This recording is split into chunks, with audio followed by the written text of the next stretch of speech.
forward as Rocket City. Okay, so Huntsville, Alabama, we love Alabama. I only won it by about 47 points.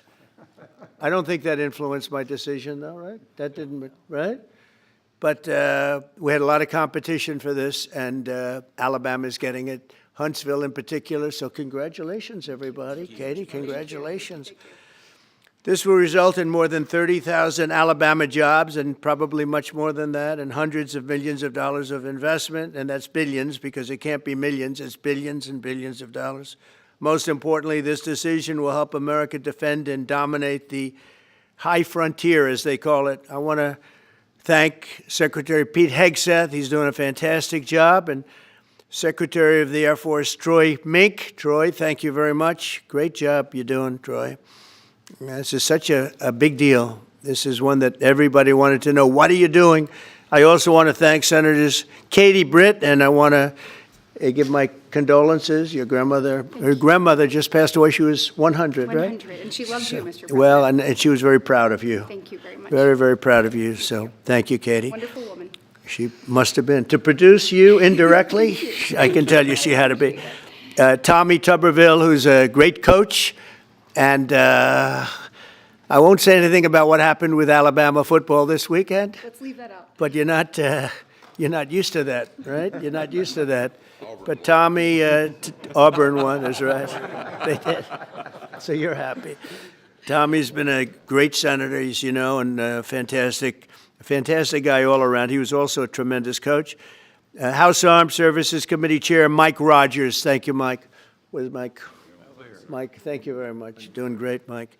Representatives Barry Moore, all great friends, Robert Adderholt, Gary Palmer, and Dale Strong. Thank you all very much, fellas. Appreciate it. In my first term, I created a thing called Space Force, so important. You know, we were losing the race in space very badly to China and to Russia, and now we're far and away #1 in space, and reestablished Space Com with a mission to protect American space assets and detect any threat to our homeland. We initially selected Huntsville for the SpaceCom headquarters, yet those plans were wrongfully obstructed by the Biden administration. And as you know, they moved them to a different locale. And today we're moving forward with what we want to do and the place that we want to have this. And this will be there for hopefully hundreds of years. That's where it's going to be. I will say I want to thank Colorado. The problem I have with Colorado, one of the big problems, they do mail-in voting. They went to all mail-in voting. So they have automatically crooked elections. And we can't have that. When a state is for mail-in voting, that means they want dishonest elections, because that's what that means. So that played a big factor also. In Huntsville, SpaceCom will play a key role in building the Golden Dome, as you know. That's going to be a big thing. Everybody wants to be a participant in it. Missile Defense Shield, we're going to be having a Golden Dome that the likes of which nobody's ever seen before. The finest, the best. And by the way, Canada called. They want to be a part of it, and that'll be great. But Canada wants very much to be included in that, and we're going to work something out with them, I hope. It will also ensure that our technological capabilities, of which we're way ahead of anybody else, there's nobody close, remain unmatched long into the future. So I'd like to ask Secretary Hegseth to say a few words. He was very much a part of it. And really, everybody behind me was. Every one of these people would call me and lobby me. I said, Katie, I don't want to talk to you anymore. I know what you want. She said, that's right, sir. That's what I want. And they got their way. So I just want to congratulate. These are really special people. They're politicians in many ways, but they're great patriots, I think even more so than politicians. So they fought very hard to get it, and it's an honor to give it to Huntsville. Pete, say a few words, please. Thank you, Mr. President. As usual, right place, right time, for the right reason. In your first administration, you established the Space Force at a time when we knew we had to be looking to that domain of space. You also reestablished SpaceCom to ensure that priority was put in place, and you, through the Air Force, independently identified that Huntsville, Alabama was the right place to put it. For other reasons, in the next administration under Biden, they decided to move it somewhere else. Well, during that time, The DoD Inspector General, the Government Affairs Office, they did their own assessments, and where did they say Spacecom should go? Huntsville, Alabama. So what you're doing today, Mr. President, is restoring it to precisely where it should be based on what the Space Force, the Air Force, your leadership believes will give us strategic advantage in the future. That is Huntsville, Alabama. We are way ahead in space, but this will ensure we stay leaps and bounds ahead because that's the most important domain. Whoever controls the skies will control the future of warfare. And Mr. President, today you're ensuring that happens. Thank you. Thank you very much. Katie, would you like to say something? Mr. President, we are grateful for your leadership on this and restoring Space Command to its rightful home in Huntsville, Alabama. This delegation has worked together, both chambers, both parties, to make sure that Huntsville was the place that Space Command called home. As was mentioned, obviously the Biden administration chose to make this political. What we want to do is put the safety and security of Americans first. We want to make sure that our warfighter is put first, and we want to make sure that America continues to lead. And today, Mr. President, you've allowed that to happen. Thank you. Thank you very much. Tommy, please. Yeah, thank you. Thank you, Mr. President. This is a great day for our country, not just for our state of Alabama. We need help in our military. We need to catch up. And as Secretary has said, we're not behind in space, but we know where we're at, and we need to expound on that. Now, this move will save the taxpayers $480 million. It's not going to cost more. It's going to cut $480 million. We have the plans intact. It'll be behind a secure wall in Huntsville, Alabama, at Redstone Arsenal. We have 40,000 people there. We have the FBI there. We have missile defense there. We have NASA, Blue Origin, and SpaceX. It is the perfect place for Space Command. I would tell you today, and I've spoke with the President for the last 3 or 4 years about this, if I thought it needed to go somewhere else because I understand the security of our country, I'd be for that. But the best place for Space Command is Huntsville, Alabama, because what we have and what it means to this country is going to be so important. So thank you, Mr. President, for this, and we look forward to building a huge Space Command and having the Donald J. Trump Space Command Center in Huntsville, Alabama. Here, here. JD, would you like to say something? Sure. Well, Mr. President, thank you. I'll be very brief here. I lobbied the president hard to put it in Ohio, but he said these people behind us, these Alabamas, are just too powerful and too persuasive. And so it's in Alabama, but as Tommy said, this is exactly the right place for Space Force and Space Command. I think Americans ought to appreciate it and ought to appreciate the fact that you can't win the battle of the future unless you control the skies. The cyber security, the communications, the entire infrastructure of the battle in the 21st century will be in space. So it was a visionary move in the first administration for the president to set up Space Force, and I think an equally visionary move to make sure that Space Force is right where it should be in Huntsville, Alabama. Thank you, sir. Thank you very much. Gentlemen, anybody want to say anything? Would you like to say? Mr. President, another promise made, another promise kept. You think about it, Redstone Arsenal is critical to national security. The president said when you were the 45th president, let's do what's right for national security. And today, that's exactly what we're doing. It's not because of this or that. It's because it's right for national security. You think of the 21 categories that were evaluated to determine what was best for national security. All indicators pointed back to Huntsville, Alabama, and Redstone Arsenal. We have the right people at the right place at the right time. Mr. President, on behalf of the people of the 5th Congressional District and all of Alabama, thank you for keeping your word. Absolutely. Thank you very much. Anybody? Let me just say, Mr. President, I want to say thank you. And thank you for doing this because it was the right thing to do. When they looked at all the numbers, Huntsville was the place to go, and like you say, it was unfortunately pulled out, but you made it right. So I want to just say thank you again for a grateful nation, and to the state of Alabama, we're very grateful. Thank you, and God bless. Thank you. Thank you very much. Please, go ahead. Thank you, Mr. President. Throughout history, militaries has always understood that whoever could hold the high ground held the advantage. Space is the ultimate high ground. And what we're doing with moving the Space Command to Huntsville is absolutely critical to our maintaining dominance in that sphere. And it goes hand in hand with what we're trying to do with the Golden Dome and missile defense to defend against anyone else who tries to enter that sphere. So thank you, Mr. President. Thank you very much. Please. Thank you, Mr. President. And obviously, national defense is a huge issue. And when you look at the scores, Alabama was #1. And for political reasons, it was moved out of our state. But, Mr. President, thank you for making priorities the defense and the warfighter and the safety of this nation. And in the big, beautiful bill, that Golden Dome will be built in Huntsville, Alabama, and we're grateful for that. Thank you. Listen, as chairman of the Armed Services Committee, I care very much about what's most important for our national security. And the President held a nationwide competition to determine where we should have this command. If y'all remember, at the end of that competition, where Alabama came in first, there was a lot of complaints from the other states who did not place well. He said, we'll do it over with new criteria to accommodate your concerns. Alabama came in first in that second competition. His Secretary of the Air Force reviewed the results, said it was fair, and the President named Huntsville. It was the Biden administration that decided to make it political, even though his own Secretary of the Air Force said it was a fair competition and it should be in Huntsville. So I want you to know I appreciate this President standing up and being strong and saying he's going to make this right and put it where it rightfully belongs, and that's Huntsville, Alabama. Thank you very much. Good job. Appreciate it. So thank you all very much.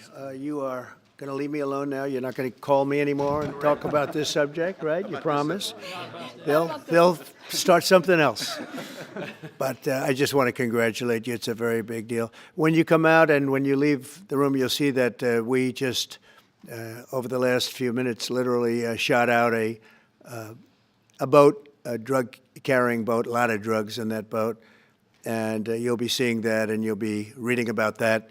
It just happened moments ago, and our great general, head of the Joint Chiefs of Staff, who's been so incredible, including what took place in Iran, knocking out potential nuclear power for a long time to come. I think within a month they would have had it if we didn't do what we did. But he gave us a little bit of a briefing, and you'll see. And there's more where that came from. We have a lot of drugs pouring into our country, coming in for a long time. And we just, these came out of Venezuela and coming out very heavily from Venezuela. A lot of things are coming out of Venezuela. So we took it out, and you'll get to see that after this meeting is over. Do you have any questions, please? Yeah, please. Thank you, Mr. President. Senator Tuberville talked about the cost savings Yeah. associated with this announcement. Can you talk about the strategic benefits by having Space Force Command headquartered in Huntsville? Well, it just works because we have so much else there. And having a central, you could call it a central command, but it really is a command station. Also, even locationally, where it is, and when you think about flying distances, if you can save a half an hour as fast as some of these planes go and things go, and even the rockets go, if you can save by having the best location. So we went out, as you know, to experts, and we had 4 different groups of experts. They all said this was the best location. I also loved it from the standpoint, I know the people of Alabama, they are great people, work hard, and there's no games, and they're very proud of it. And I would say they fought harder for it than anybody else also. A lot of states, 5 states really wanted it, but they wanted it more. And I kid you not when I say that these people, they spoke to me a lot. That's all they wanted to talk about. They didn't want to talk about the weather. They only wanted to talk about moving to this location, moving to Alabama, Huntsville in particular. So we're honored to do it. They really wanted it badly, and they got it. Peter? President Trump, something completely different, but about a big viral social media trend over the weekend. How did you find out over the weekend that you were dead? You see that? No. People didn't see you for a couple days. 1.3 million user engagements as of Saturday morning about your demise. Really? You didn't see that? You know, I have heard, it's sort of crazy, but last week I did numerous news conferences, all successful. They went very well, like this is going very well. And then I didn't do any for 2 days, and they said, there must be something wrong with him. Biden wouldn't do them for months. You wouldn't see him.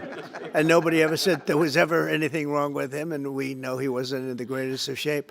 No, I heard that. I get reports. Now, you knew I did an interview that lasted for about an hour and a half with somebody, and everybody saw that was on one of your competitors.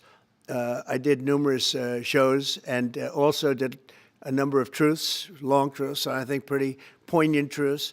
No, I was very active over the weekend. They also knew I went out to visit some people at the club that I own, pretty nearby on the Potomac River. And no, I've been very active actually over the weekend. I didn't hear that one. That's pretty serious stuff.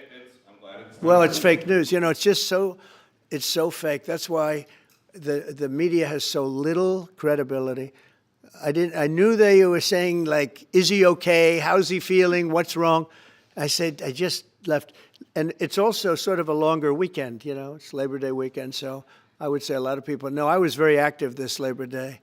I had heard that, but I didn't hear it to that extent. Go ahead, Peter. Something else. We know that this country has a huge problem with school shootings. You have said that you're open to sending the National Guard pretty much anywhere. Would you ever consider sending an armed National Guardsman to every school? Well, we have a big problem with school shooting, but we also have thousands and thousands of schools that run perfectly. You know, they talk about you can do things construction-wise, and that's really, I think nobody knows more about construction than me. You can build the construction doors. You can build what they call safety doors, where they lock on the outside, the inside, and every place else. Well, but if one of these lunatics happens to get through, then the police can't get in. Then they're looking for keys all over the place, and it takes a lot of disadvantages to doing, spending billions and billions of dollars and actually making it safer in some way for some of these lunatics that we're dealing with. But I don't think so. I've thrown out the concept. We have great teachers that love our children. The parents love the children. Teachers love the children too. And if you took a small percentage of those teachers that were in the military, that were distinguished in the military, that were in the National Guard, et cetera, and you let them carry, that's something that a lot of people like. I sort of liked it. It'd have to be studied, but they're trained. They know about weapons. You can't do it with every teacher because most teachers don't know, but I always thought that would be an alternative. But it just, we've had a lot of instances. Other countries have also. They have different kinds of problems than we have, but we do have, there's something going on, and it's a bad thing. Yes, please. Have you spoken with President Putin in the past week? Have you spoken with President Putin in the past week? Yeah, I don't want to, I have learned things that will be very interesting. I think in the next few days you'll find out. Consequences if there isn't some type of announcement of a meeting with President Putin and President Zelensky? Yeah, and what could those consequences be? We're going to see what happens. We're going to see what they do and what happens. I'm watching it very closely. Last week, they lost 7,000, between the two countries, 7,313 soldiers, to be somewhat exact, for no reason whatsoever. And they're Russian and they're Ukrainian, but, they're soldiers. I want to see it end. Yeah. Mr. President, have you decided you're definitely going to send National Guard troops to Chicago? I didn't say when, but the answer is, look, Chicago's very interesting because I watched Pritzker get up and say we don't need help, we're safe. But 2 weeks ago, they had 6 people murdered, and they had 24 people hit by bullets. Last week, as you know, it was 7 people, 24 people hit, and 7 people died. And then over the last 2 days, that was the crown jewel. They had, I guess, 9 or 10 killed, and 50 hit with bullets. And you have this governor get up, who's a terrible governor. Probably he and Gavin Newsom would be probably the 2 worst and most naive. They're naive. Either they're naive or they're very untruthful. And he'll say, we don't want any protection. We don't need. So in the last 3 weeks, he's lost almost 20 people killed. There's no place in the world, including you can go to Afghanistan, you can go to places that you would think of. They don't even come close to this. Chicago is a hellhole right now. Baltimore is a hellhole right now. Parts of Los Angeles are terrible. If we didn't put out the fires, and I mean the other fires, the bullet fires, they didn't do a good job with, they should have had the water coming down, like I said. We had to release the water. We had to go in and release the water to LA. It's so badly run. But if I didn't send the National Guard into Los Angeles, I would be making an announcement today. I'd be talking about Huntsville, and I'd simultaneously be saying, by the way, the Olympics is not coming to Los Angeles. If we didn't do that, and even the sheriff, the top law enforcement person in Los Angeles said, we could not have handled it without them. So that's what he said. Make your mind up on Chicago, though? Well, we're going in. I didn't say when. We're going in. When you lose, look, I have an obligation. This isn't a political thing. I have an obligation. When we lose, when 20 people are killed over the last 2.5 weeks, and 75 are shot with bullets. So let me tell you a little story about a place called D.C., District of Columbia, right here where we are. It's now a safe zone. We have no crime. It's in such great shape. You can go and actually walk with your children, your wife, your husband. You can walk right down the middle of the street. You're not going to be shot, Peter. You're safe. Everyone likes you anyway. They probably wouldn't do it. But it's so dangerous. And there are people in this audience that you've suffered greatly. There are people in this audience that have been mugged and hurt badly, and they don't want to talk about it. Maybe you were very brave in talking about it. You made quite an impression on a lot of people. I appreciate it.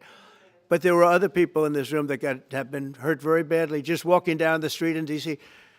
Washington, D.C. is a safe zone right now. It's a safe city. The restaurants are open. They're booming. You can't get a restaurant. New restaurants are announcing that they're going to be open.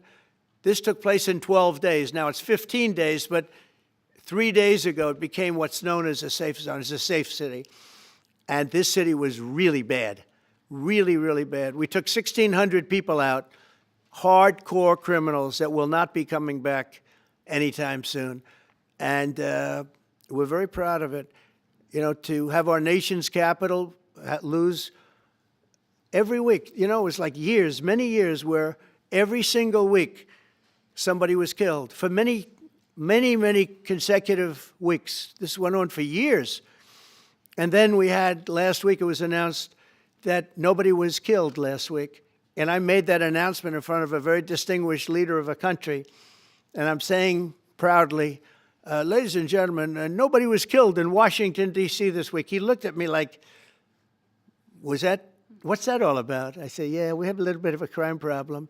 And we don't have a crime problem in Washington anymore. And the mayor has been very helpful, and the police commissioner has been very helpful, and it's been a great team. And I would love to have Governor Pritzker call me.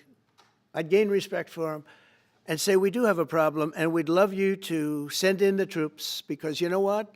The people, they have to be protected. I saw today on one of your networks, not a friendly network, really the opposite, I would say, very unfriendly network. And they interviewed about 12 people on this morning. Most of them were African American, they were black.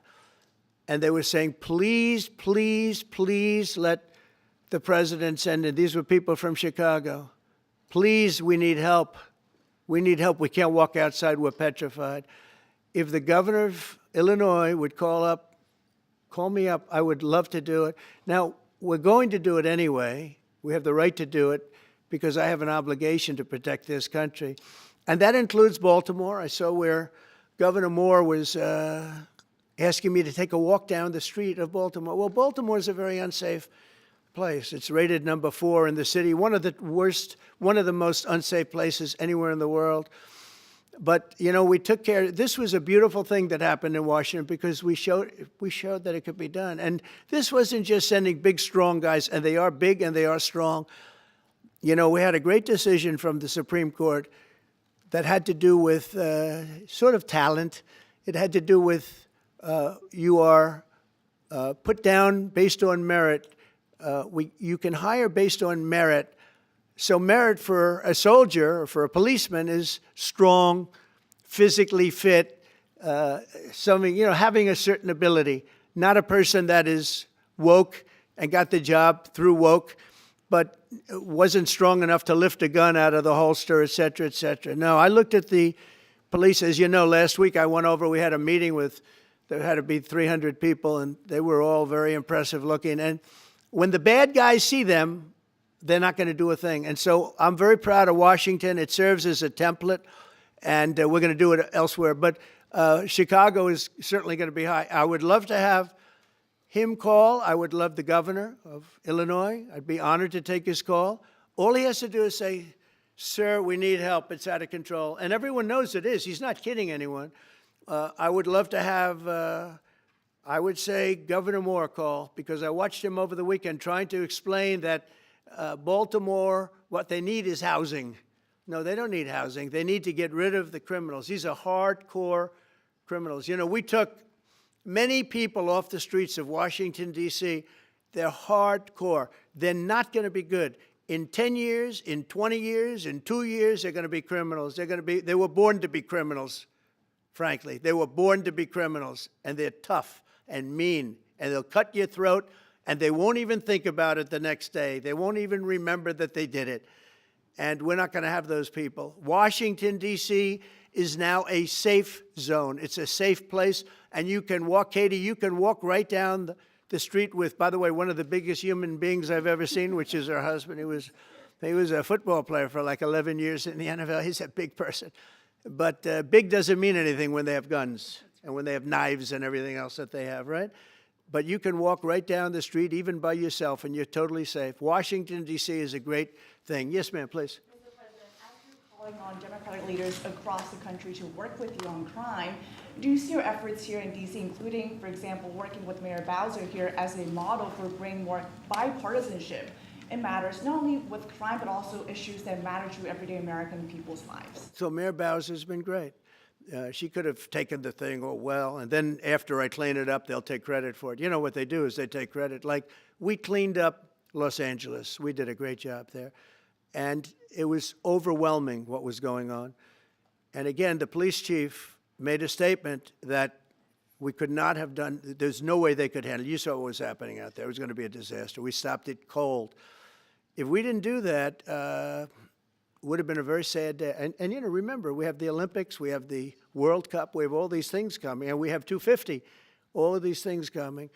But I watched Newsom get up and say he's doing a great, he's not, we're the ones that did it, and that's okay, whatever it takes, but the main thing is but he got up and said, we did it.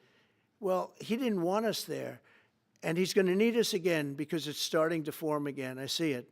It's starting to form again. You know, we have to maintain. It's like maintenance on an airplane. You can buy it, but you have to maintain it. And if you don't maintain it, a good plane becomes very unsafe very quickly. So it's an honor to do it. A lot of presidents wouldn't do what I'm doing. I don't need this heat. But when I watched television last night and I'm watching the news and I see that 9 people were killed in Chicago and 54 were badly wounded with bullets, I say, that's not this country. We have to do something. And I do say this, I say this very much. I'm not speaking to anybody but them right now. I would love to receive calls from governors and mayors saying they need help. We'll help them. We have a lot of people. We have a great force. We have a great military force. You know, Pete will tell you that when I was running for office, and this was a big headline, I think, you know, probably got me a couple of votes, but you couldn't sign people in the military. Nobody wanted to join the military, the Army, Air Force, the Navy, Marines, Space Force, Coast Guard. We never forget Coast Guard because they've done such a great job. Never.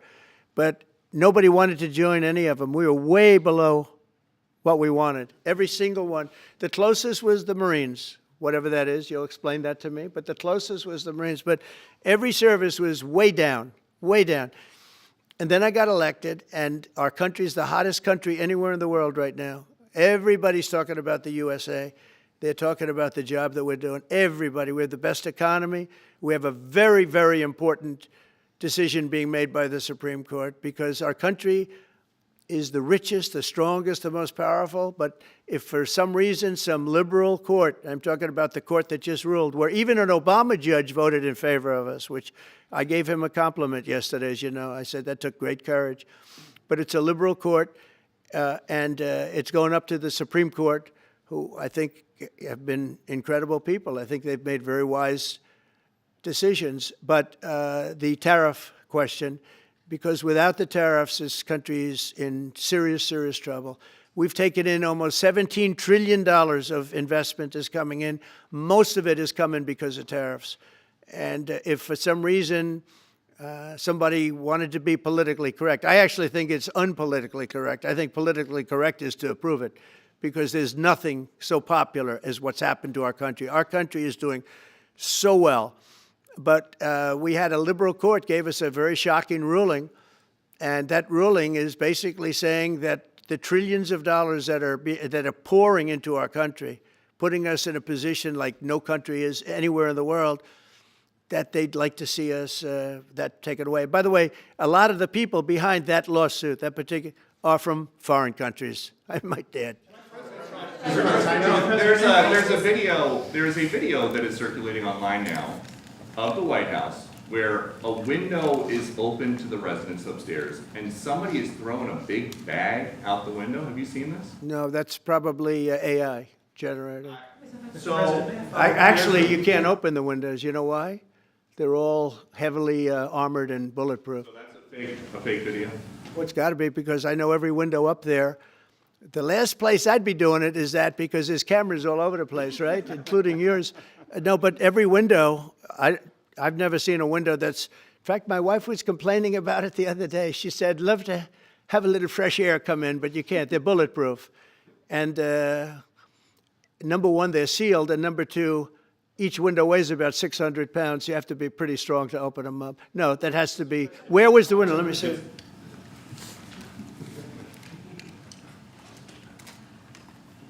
Maybe from the renovations. Which is the window? It looks like this is on the 15th Street side, I think. Yeah. So right here. Yeah, those windows are sealed. Those windows they're all sealed. You can't open them. What you were saying regarding the federal. It's the kind of thing they do. And one of the problems we have with AI, it's both good and bad. If something happens really bad, just blame AI. But also they create things, you know, it works both ways. If something happens that's really bad, maybe I'll have to just blame AI. But there's truth to it, because I see so many phony things. I saw something as I was growing up, from the time I was a baby till now. I said, who did that?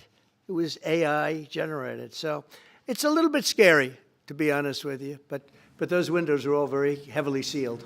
Thank you, Mr. President. I want to follow up with what you were saying regarding that federal appellate court that ruled against you and your administration as it relates to your ability. Well, they ruled against our country, the court, and they ruled against us before. It's a very liberal court. You called it highly partisan in your Well, social it certainly media posts. is. It certainly and in is. fact, it was along ideological lines, 7-4. Well, except that we actually got one of the Obama judges that was appointed by President Obama voted in favor of the tariffs, because he felt it was imperative for our country to thrive and survive even.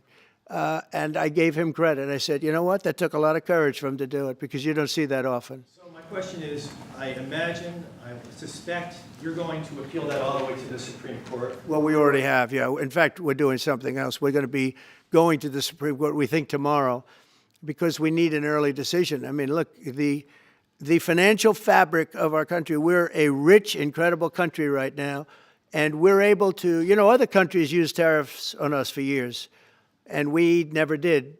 I did a lot during my first term, but then we had COVID, and we had to focus on other things. You couldn't be tariffing Italy, Spain, France, as they were dying by the thousands and millions. But we did with China, and China paid us billions and billions of dollars. And I started the process, but then I had to end it a little bit because of COVID. We focused on that. But no, it's a very important decision. And frankly, if they make the wrong decision, it would be a devastation for our country. We've taken in trillions of dollars. And by the way, all these countries signed agreements, as an example. They're all happy. Everybody's happy. But some whack job put in a lawsuit. It went before a very liberal court, and the liberal court ruled, it was 11, they ruled 7-4, with one of the most liberal of them all voting in our favor, because they're patriots. I think I give tremendous credit to that judge. And now it's going to the Supreme Court. Now we're going to be asking for early admittance. We're going tomorrow, and we're going to ask for an expedited ruling, because When you look at the stock market's down today, the stock market's down because of that. Because the stock market needs the tariffs, they want the tariffs. If you look at AI, all of those, all of that money that's going to be invested, trillions and trillions of dollars, the biggest thing, bigger than the internet, I suspect. It's the internet plus 3 or 4 other things combined. We are leading very substantially with AI. We're leading because of tariffs. We're leading because of talent, and this is where they'd like to be. But without the tariffs, we wouldn't have a chance because we wouldn't be able to protect those investments of the companies coming in. So if you took away tariffs, we could end up being a third world country. That's how big the ruling. So we're asking for an expedited ruling. As a backstop to that, President, you have a Republican-controlled Congress. You control the House. You control the Senate. Yeah, but we don't have 60 votes. We don't have 60 votes. You don't I'd love to think you do can get that. enough Oh, votes? if we had 60 senators, if we got the 60 votes, we would get them. But we need 60 votes, and we need a certain number in the House. I think we'd get. I don't know. We have about 5 of them here. Would everybody agree with me on tariffs? Without tariffs, we're a different country. We have taken in so much money. And here's the thing. We signed a deal with Japan. They're paying us hundreds of billions of dollars. We signed a deal with South Korea. We signed a deal with the European Union. We signed a deal with Europe. And those countries are paying us $950 billion. And they're happy about it. They're okay. As one of them said, it's amazing that we got away with it so long. One of my friends, a leader of one of the countries, and they're fine with it. They all signed. If that ruling ever went against us, I guess we'd have to give back hundreds of billions. We would have to give trillions and trillions of dollars back to countries that have been ripping us off for the last 35 years. And I can't imagine it happening. On a legal basis, they have no legal basis whatsoever. But on a common sense basis, it would destroy America. Okay. We talked about controlling the sky. On Sunday, the satellite signal of Ursula von der Leyen's plane was alleged. With Ursula? Well, she had an interesting event. She's a tremendous woman. And so what are you asking me about her? NATO is concerned about it, too, about this. Sure, NATO is concerned about it. Well, nobody knows where it came from, but they did take away her ability to use a phone. Sometimes that's a good thing. Sometimes that could happen to me. I'd be very happy. Mr. President, are you considering reducing the tariffs on India from 50%?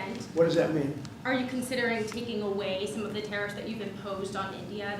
You had posted. No, we get along with India very well. But India has, you have to understand, for many years it was a one-sided relationship. Only now since I came along, and because of the power that we have with tariffs, India was charging us tremendous tariffs, about the highest in the world. They were about the highest in the world, number one. And we, therefore, weren't doing much business with India, but they were doing business with us because we weren't charging them. Foolishly, we weren't charging them. So they would send in massive, everything they made, they'd send it in, pour it into our country. Therefore, it wouldn't be made here, which is a negative. But we would not send in anything because they were charging us 100% tariffs. And, I'll give you an example, Harley Davidson. Harley Davidson couldn't sell into India. There was a 200% tariff on a motorcycle. So what happens? Harley Davidson went to India and built a motorcycle plant. And now they don't have to pay tariffs. Same thing as us. So what we're doing is literally thousands of companies are coming into the U.S., car companies, AI, but, more traditionally, car companies. We have so many car company factories under construction or being designed right now. And they're coming from China, they're coming from Mexico, I must tell you, and they're coming from Canada, a lot of them coming from Canada. But they're coming into our country because they want to build here. And they want to build here for 2 reasons. Number one, they'd like to be here. And number 2, the tariffs are protecting them. And number 3, they want to avoid paying tariffs. When they build their cars here, they don't have any tariffs to pay. When you build here, you don't have any tariffs. Mr. President, Go ahead, in light of the Minnesota shooting last week, the Department of Homeland Security is now awarding more than $100 million to hundreds of faith organizations across the country to help them ramp up security. Was your vision for further protecting religious liberty across the country amid incidents of threats and So violence? religious liberty is so important, and we're talking about every religion now, and we're doing things on that nobody else has ever done, and we're going to be having a big announcement in about 2 weeks on that question. Yeah, please. On Space Command, sir, are you concerned that people may not be willing to relocate from Colorado to Alabama? No, I'm not worried. Then we'll get somebody else. I mean, the problem with Colorado is they have a very corrupt voting system. Look, I have so many friends in Colorado. Anytime you have mail-in voting, you have corrupt elections. Very simple. It's very simple. Even Jimmy Carter said it with his commission. They set up a commission with him and Scoop Jackson and some people, highly regarded people. And they said the finding was, if you have mail-in voting, you will have corrupt elections. Well, your radical left governor decided that he was going to have all mail-in voting in Colorado. Once you have all mail-in voting, and for whatever reason, the Democrats cheat. And they cheat like, they're not stupid. That's the only thing. They're no good on policy. They're no good on management. They're no good at government. But they're great at cheating. And they stick together, too. I give them credit for sticking together. Mr. President, Please. Obviously, this is a big win for national security, moving this to Alabama. We've all can agree with that. Big. Is there any idea of the economic impact this has on the state and on that local area? Katie, do you want to answer that? Look, I mean, go ahead. Please go. This is going to be tremendous. I mean, the state of Alabama, what we've seen through this process is the worst of Washington. We've seen politics get in the way of what is best for the warfighter, what's best for national security. And the state of Alabama is about to show the country the best among us. So we know the economic impact is going to be tremendous. There at Redstone Arsenal, we're proud to house everything from the FBI to headquarters there for material command to a number of things. We obviously have NASA with Marshall Space Flight Center, and so this naturally fits within. When you look at the decision matrix that they placed in front of us, that's why we ranked so high, is because we have the resources necessary and the ability to build out quickly to meet the needs in front of us. As far as economic impact, it would be tremendous. Does anybody have an exact number? 1,600 jobs. 3,000 spinoff. With 3,000 spinoff. Look at this. This is teamwork right here. So we are really proud, and the people of Alabama are ready to get to work. And I've got a housing question, if you could, just for a second, Mr. Yeah, President. please. Owning a home and going about the American dream seems like it's out of touch for a lot of Americans. Yeah. Just recently, you pushed out a statement about addressing an emergency housing situation. That's right. We're thinking about doing that. Yeah, can you just? Well, we need a little help from the Fed. We have a man named Jerome Too Late Powell. You probably heard of him. He's too late. He's way too late. And the economy is so strong that it's pushing through that. Normally, it would have been much tougher. But we're doing so well that we're pushing through it. But it makes it very hard for people to get mortgages because too late is too late. Very simple. He's too late. And probably political, whatever. He wasn't too late before the election. Before the election, he was cutting rates, right? Because he was hoping that, I guess, Biden would get in or that Kamala would. He was a big Biden guy. Explain that one. And then he was a Kamala person. But he was hoping, I guess, she'd win, I guess. I don't know. It didn't work out too well. But, yeah, we need a very serious cut. I think that if you look back many decades ago, the United States was always the lowest, even if they were doing badly. The United States was, because without the United States, everything in the world would die. It's true. It's so powerful. It's so big. And I made it really big in the first 4 years. Then it started to degenerate with what this Biden administration did. But we built it up to a level that I never thought we could be at this quickly. We're the hottest, we're the best financially. The money coming in is so big because of tariffs and other things, but because of tariffs. Tariff gets us even those other things. Plus, it gets us great negotiating. I settled 7 wars, and numerous of those wars were because of trade, and numerous of the trade deals that I made were because of tariffs. It gives you a great negotiating ability. If that ability were taken away from us by a liberal court acting on essentially foreign nations, asking to get help from the United States government, when they've been doing this to us for 40 years, that's why we have $38 trillion in debt. We won't have it for long if they let us If they allow us to do what everybody knows we should be able to do.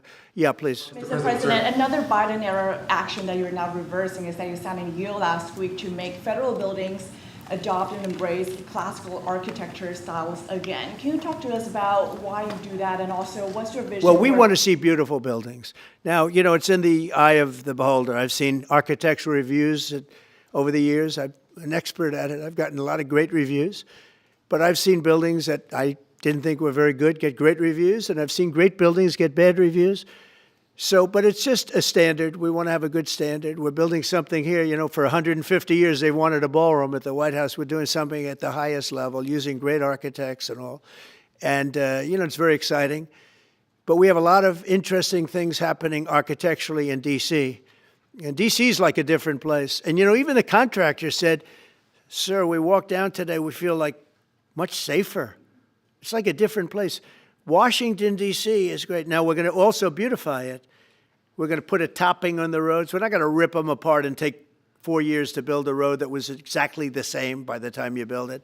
But we're going to put toppings. We're going to put new medians in. We're going to get the graffiti off. We're going to put tiles up in the tunnels where the tiles are missing. We'll do the whole tunnel instead of, you know, a little area where you see new tiles, old tiles that never look too good.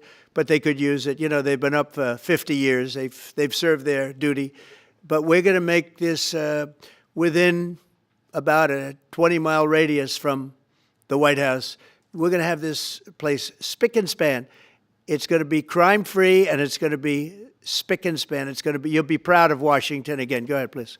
Sir, China's having a massive military parade that President Putin and Kim Jong-un will be attending. Do you interpret that as a challenge to this? And are you concerned at all about those countries trying to be some sort of counterweight? Not at all. China needs us, and I have a very good relationship with President Xi, as you know, but China needs us much more than we need them. No, I don't see that at all, no. And I had actually a very good meeting with President Putin a couple of weeks ago. We'll see if anything comes out of it. If it doesn't, we'll take a different stance. Everyone March today in California ruled that your deployment of National Guard troops to Los Angeles was illegal. Do you have any response? Well, it was a radical left judge. But very importantly, what did you not tell me in that question or statement that you made pretty much of a statement, I think? Well, I was asking for your response. No, you didn't say what the judge said, though. The judge said, but you can leave the 300 people that you already have in place. They can continue to be in place. That's all we need. But why didn't you put that as part of your statement? Because the same judge ruled exactly as you said, except the judge said that you can leave the 300 people that you already have in place. They can stay, they can remain, they can do what they have to do. Thank you very much, everybody. We appreciate it. Thank you. Thank you. Thank you very much. Thank you, guys. Thank you, press. Thank you. Thank you. Let's head out. Let's go, guys. Thank you. Thank you, press. Thanks, guys. Let's go. Let's go. Keep going.